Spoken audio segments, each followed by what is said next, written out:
வார்த்தையை வந்து பார்க்கணும். முதல்ல உள்ள வார்த்தை வந்து என்னது அப்படின்னா நம்மளுக்கு பே.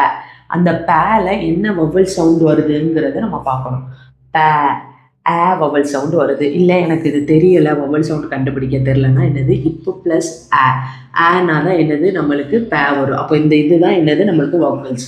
நான் ஏற்கனவே சொல்லியிருக்கேன், இனிமேல் வவல்ஸ் வந்து ஏஇ ஐஓயு அப்படிலாம் படிக்காதீங்க. இந்த இதில் உள்ள லெட்டர்ஸ் தான் நமக்கு வவல்ஸ். ஆ, ஆ, ஏ, ஓ, இ, உ, ஊ.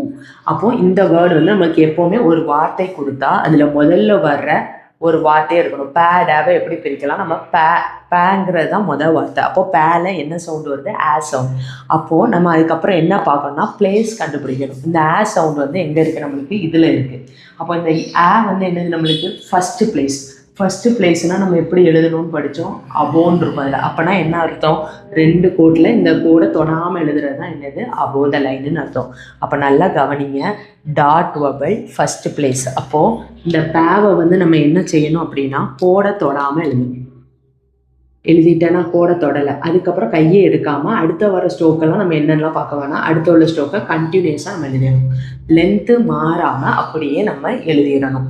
இப்போது ஸ்ட்ரோக்கை போட்டுட்டோம். ஃபஸ்ட்டு நல்லா கவனிங்க. ஃபஸ்ட்டு உள்ள வார்த்தைக்கு மட்டும்தான் நம்ம இதை கண்டுபிடிச்சி எந்த பிளேஸோ அதில் இருந்து எழுதி கம்ப்ளீட்டாக எத்தனை ஸ்ட்ரோக் வருதோ அத்தனை ஸ்ட்ரோக் போட்டு முடிச்சிடும். இப்போ இதில் 8 ஸ்ட்ரோக் தானே வருது. பே டே போட்டாச்சு. இப்போ நம்ம புள்ளி இல்லைனா டேஷ் வைக்கணும். இப்போ நம்ம ஏற்கனவே பார்த்த மாதிரி இந்த பேல என்ன வருது? ஆங்கிற சவுண்ட் வருது. அப்போ ஆங்கிற sound light dot first place. அப்போது இந்த ஸ்ட்ரோக்குக்கு ஃபஸ்ட்டு பிளேஸ் என்னது? நான் ஏற்கனவே